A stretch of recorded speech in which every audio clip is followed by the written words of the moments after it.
eh, Pak Heru, Pak Heri, selaku dari Hama Penyakit Pertanian dan juga seluruh peserta yang hadir.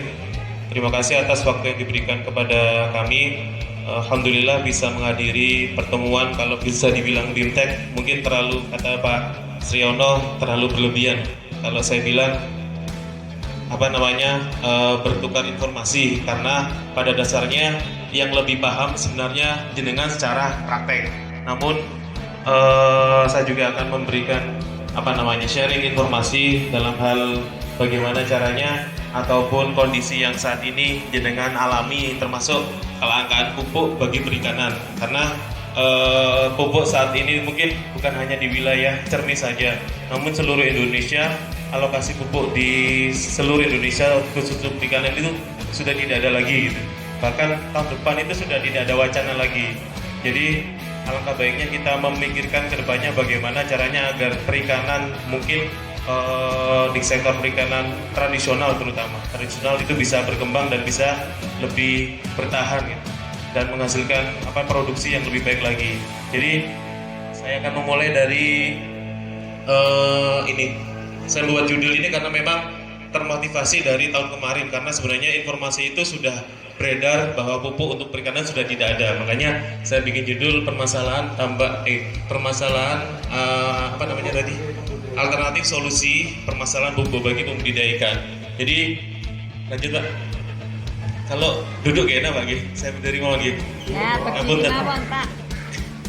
Keringingan Pak. Jadi permasalahan utama pada tambak ataupun kolam budidaya itu sebenarnya sederhana Pak, karena memang tambak jenengan itu beraliran airnya itu air tergenang. Jadi yang pertama adalah kualitas air rendah, di mana banyak terjadi pembusukan dari plankton dan juga minimnya oksigen. Dan yang kedua adalah serangan penyakit. Ini yang sering terjadi pada kolam budidaya, terutama yang sering terkena itu adalah udang. Dan kita antioksidan itu kayak sistem kekebalan pada tubuh. Jadi manfaat benda itu tinggi bagi kegiatan fermentasi tersebut. Kemudian mengandung vitamin B kompleks, vitamin E, orizanol dan mineral, serta serat dan pitik asid yang tinggi. Dedak sebagai prebiotik, kemudian merupakan sumber karbon yang heterotropik, dan yes sebagai keuntungan pakan dari zooplankton itu sendiri. Zooplankton itu niki Pak, plankton yang memakan pito. Pito itu urutannya nanti ada. Jadi urutannya mulai dari pakan dari probiotik itu, kemudian dimakan sama pito, kemudian dimakan sama plankton, kemudian udang dan lain-lain lah seperti itu. Karena dilihat dari kurvanya ini dari sumber yang saya dapat dari World Metol mengatakan bahwa oksigen terlarut ataupun oksigen dibutuhkan untuk pertumbuhan udang itu paling banyak itu pada siang hari, namun dia akan menurun drastis pada malam hari sampai pagi. Jadi kenapa kok banyakkan ikan itu, banyakkan udang terutama alami kematian? Jadi salah satunya itu, dan sumbernya itu apa? Lanjut Pak.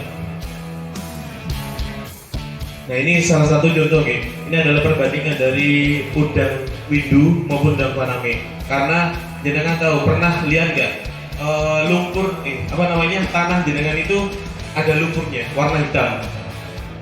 Nanti ya. Nah itu bisa jadi dan bisa diprediksi bahwa di lumpur itu ada bekas dari fitoplankton maupun plankton yang mati. Jadi akhirnya terjadi baunya busuk, kemudian tanyanya hitam. Sebenarnya itu sangat beracun sekali. Jadi solusi yang bisa kami berikan, bisa dibilang bisa kami sharekan ke jenengan semua itu adalah tentang bagaimana penanganan lahan budidaya agar lebih bisa produktif. Jadi seperti itu. Dan salah satunya adalah bau yang berbau busuk. Sebenarnya ini kalau gambarnya itu ada ngambil tanah, kemudian atasnya itu lumutan atau warnanya hijau, tapi bawahnya itu hitam. Nah itu terjadi pembusukan pada lahan pertanian. Kemudian warnanya hitam, terus lumpur mengalami penebalan. Nah ini akibat dari kematian dari plankton itu sendiri yang dalam layar. Nah ini kondisi lumpur pada dasar yang baik, di mana di tulisan anaerobik itu adalah daerah tanah yang paling dasar, kemudian aerobik itu daerah yang punya kualitas oksigen yang baik. Nah, dan airnya itu tidak mengandung toksik atau beracun. Biasanya kalau jenengan masuk di kubangan air, kemudian pas jalan kadang keluar warnanya coklat, itu masih bagus. Namun kalau jenengan sudah masuk salah satu kolam, kemudian airnya itu keluarnya warna hitam, nah itu perlu diwaspadai. Biasanya itu sangat beracun. Jadi berbahaya sekali. Lanjut, Pak. Ini adalah kondisi lumpur jelek. Sebenarnya itu gambarnya itu kolam, kemudian orang jalan. Nah yang keluar itu budaknya gitu loh, Pak. Budaknya itu warnanya hitam. Gini, warna hitam. Dan pas waktu jenengan coba ambil itu tanahnya itu hitam, terus namanya pekat dan bau. Dan ini adalah kondisi lumpur yang jelek sekali bagi pembudidaya ikan.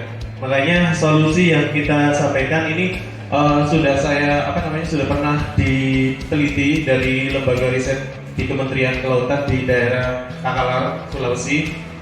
Jadi solusinya adalah satu, menerapkan biosecurity, karena biosecurity itu memang bagi saya itu cukup mahal bagi jenengan semua, karena sistem biosecurity biasanya ada pada tambak intensif maupun subintensif. Makanya sangat tidak mungkin untuk diterapkan di jenengan semuanya gitu.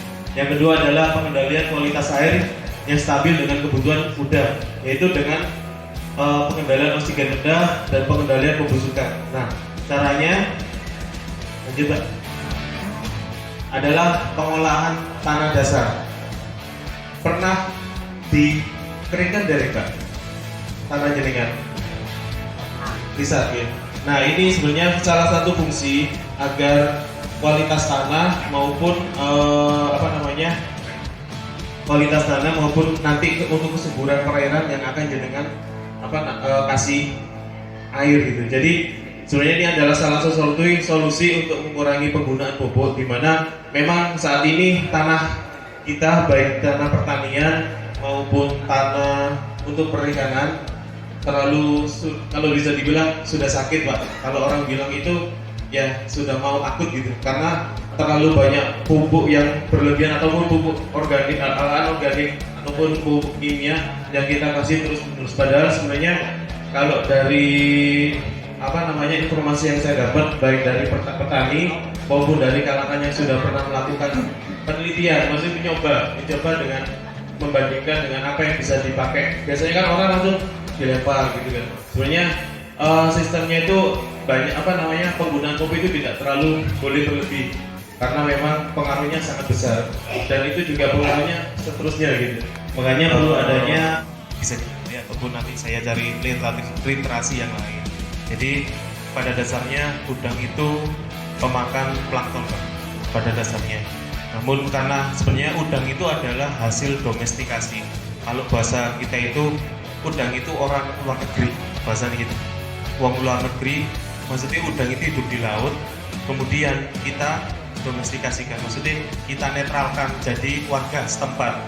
Jadi dia ngambil di laut, kayak contoh udang faname. Dulunya itu bukan udang tambak, Pak, udang di laut.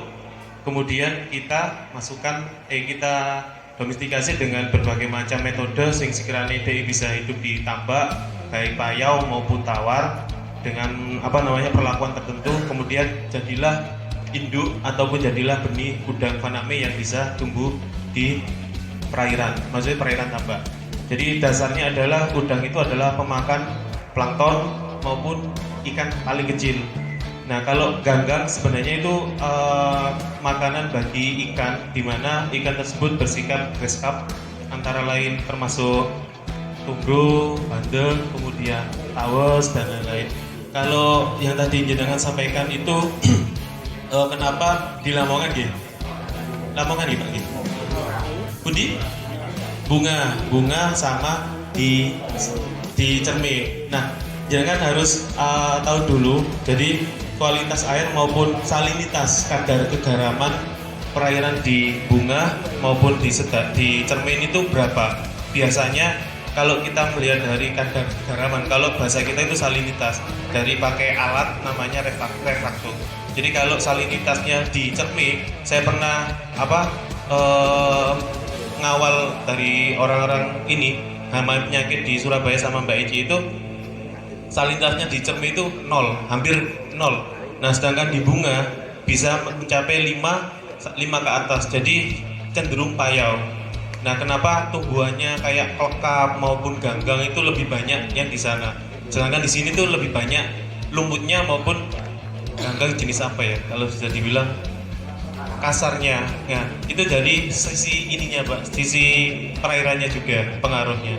Tapi kita balik ke asal bahwa sebenarnya udang itu makanannya adalah yang alami Pak, zooplankton, plankton maupun jenis diatom. Diatom itu plankton yang lebih besar, jadi seperti itu. Kalau ganggang itu seringnya untuk makanan dari bager maupun bandeng, setahu saya mungkin itu. Jadi yang tadi kualitas apa namanya Pak Heri selaku dari hama penyakit pertanian dan juga seluruh peserta yang hadir, terima kasih atas waktu yang diberikan kepada kami. Alhamdulillah bisa menghadiri pertemuan, kalau bisa dibilang BIMTEK mungkin terlalu, kata Pak Sriono, terlalu berlebihan. Kalau saya bilang apa namanya bertukar informasi, karena pada dasarnya yang lebih paham sebenarnya jenengan secara praktek. Namun saya juga akan memberikan apa namanya sharing informasi dalam hal bagaimana caranya ataupun kondisi yang saat ini jenengan alami, termasuk kelangkaan pupuk bagi perikanan. Karena pupuk saat ini mungkin bukan hanya di wilayah Cermis saja, namun seluruh Indonesia, alokasi pupuk di seluruh Indonesia khusus untuk perikanan itu sudah tidak ada lagi gitu. Bahkan tahun depan itu sudah tidak ada wacana lagi. Jadi alangkah baiknya kita memikirkan ke depannya bagaimana caranya agar perikanan mungkin di sektor perikanan tradisional, terutama tradisional itu bisa berkembang dan bisa lebih bertahan gitu, dan menghasilkan produksi yang lebih baik lagi. Jadi saya akan memulai dari ini. Saya buat judul ini karena memang termotivasi dari tahun kemarin, karena sebenarnya informasi itu sudah beredar bahwa pupuk untuk perikanan sudah tidak ada. Makanya saya bikin judul permasalahan apa namanya tadi, alternatif solusi permasalahan pupuk bagi pembudidaya ikan. Jadi lanjut Pak. Kalau duduk ya enak Pak, saya dari ngomong lagi. Ya, berdiri mawon Pak. Keringin Pak. Jadi permasalahan utama pada tambak ataupun kolam budidaya itu sebenarnya sederhana Pak, karena memang tambak jenengan itu beraliran airnya itu air tergenang. Jadi yang pertama adalah kualitas air rendah, di mana banyak terjadi pembusukan dari plankton dan juga minimnya oksigen. Dan yang kedua adalah serangan penyakit. Ini yang sering terjadi pada kolam budidaya, terutama yang sering terkena itu adalah udang. Lanjut Pak. Lokasi lahan termasuk airnya, maksudnya airnya kan tadi cenderung salintasnya lumayan, kadar kegaramannya juga ada nilainya 5-10, jadi cenderung payau. Kalau di sini tuh cenderung tawar Pak, jadi seperti itu. Mungkin yang jadi perbedaan dari sisi tumbuhnya ganggang itu seperti itu. Iya, insya Allah seperti itu. Terima kasih. Ada lagi Pak?